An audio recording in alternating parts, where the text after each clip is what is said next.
장사를 한다는 건 완벽한 100%를 위해서 하는 게 아니라 안정적인 70%를 위해서 하는 것이다. 안녕하세요. 머리털도사 모토리입니다. 여러분들은 개인 사업을 하면서 어떻게 돈을 벌고 있으십니까? 예전부터 제가 많이 들어온 이야기는 한 우물만 파라는 이야기를 많이 들었는데 요즘 세상은 이 공식이 전혀 통하지 않습니다. 예를 들어서 제가 미용실을 운영하고 있다는 사실을 모두들 아실 텐데요. 손님들을 끌어모으는 방법으로 마케팅이라는 것을 하고 있습니다. 그런데 제가 예전에는 블로그만 주고를 했었습니다. 미용실이 너무나 잘 되니까 제 욕심에 큰 미용실을 차려야겠다. 나도 이제는 작은 중소형 샵이 아니라 70평, 100평 이런 미용실을 해봐야겠다고 욕심이 생기더라고요. 하지만 블로그라는 게 꾸준히 잘 되면 좋겠지만 갑자기 저품질이 찾아오기도 하고 매번 바뀌는 로직에 블로그 순위가 오르락 내리락 하기도 합니다.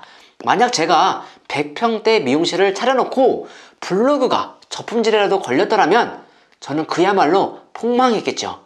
저는 블로그를 해보면서 단 한 번도 제가 원하는 순위에 올라가지 않았던 적이 없습니다. 저는 어떤 검색을 했을 때 순위가 3위권 밖으로만 떨어져도 다시 올리곤 했습니다. 1위에 대한 집착이 정말 대단했거든요. 그렇게 세상 무서운 줄 모르고 내가 짱이다!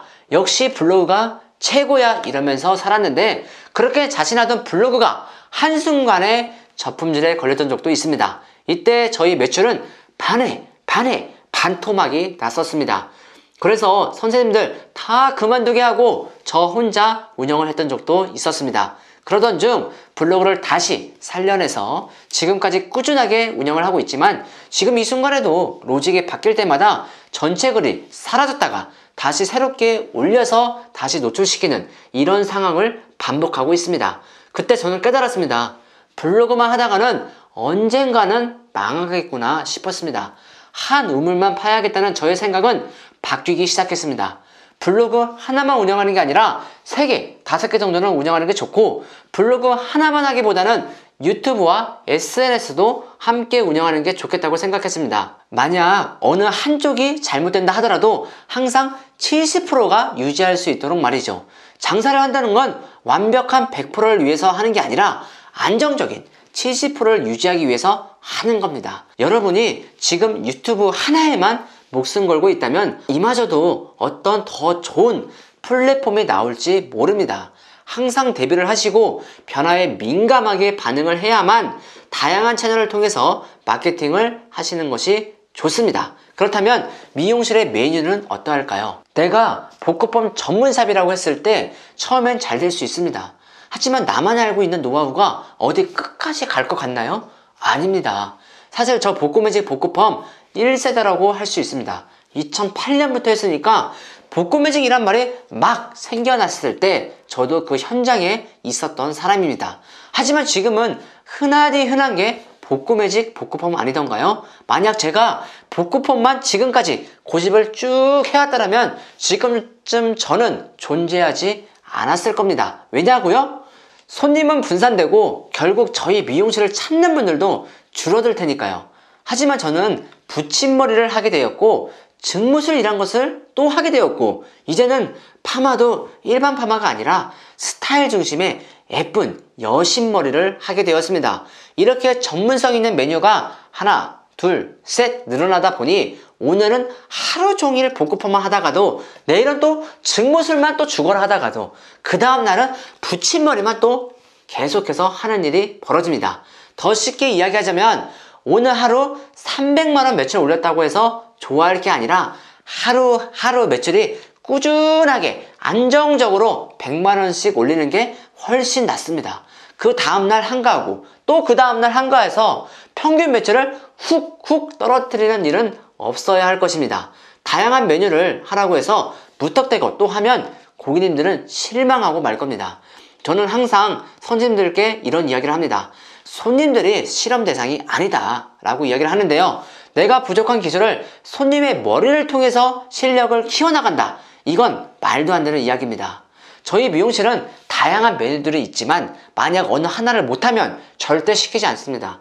정말 기본기가 튼튼하고 잘할 때까지는 계속해서 반복된 교육을 하게 되는 것이죠. 차라리 돈을 내고 헤어 모델을 구해서 연습하는 게 낫지, 예쁘게 머리를 하러 온 손님들을 대상으로 내 실력을 키우겠다는 생각은 정말 미용실이 망하는 지름길입니다. 지금 많은 미용실을 운영하시는 분들이 하나는 알고 하나는 모르는 것이 있습니다. 너무 기술에 침투해 있거나 미용사로서의 자부심은 참으로 대단하지만 그것을 운영하는 노하우, 경영에 있어서는 부족함이 많다는 것을 꼭 아셨으면 좋겠습니다. 지금 아주 잘 나가는 후배들도 많습니다. 저도 배울 게 진짜 많은데 제 스스로가 부족함을 알고 후배라 할지라도 저 사람이 갖고 있는 경쟁력이 무엇이길래 저렇게 잘 나가는 걸까를 생각한다면 충분히 새 시대에 걸맞는 후퇴하지 않고 계속 전진해 나갈 수 있을 것입니다.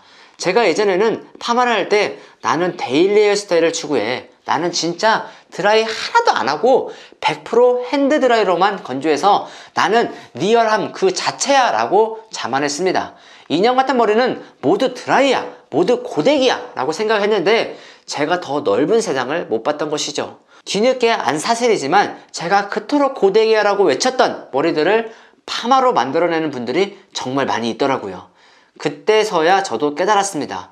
내 실력이 부족해서 못하는 것을 가지고 다른 사람을 비난하는 데 에너지를 낭비했구나 생각했습니다. 그리고 스타일을 잘 뽑기 위해서 여러 가지 방법들을 강구하고 연습을 많이 했습니다. 저희 라본헤어 블로그에 방문하시면 오래전 스타일부터 지금의 스타일까지 쭉 보실 수 있는데요. 과거에는 정말 안 예쁜 머리들을 보고 예쁘다고 생각을 했던 것 같아요. 지금하고는 완전히 다르더라고요. 오늘의 교훈, 어느 하나에만 맹신하지 말자. 요즘은 그런 시대가 아니다.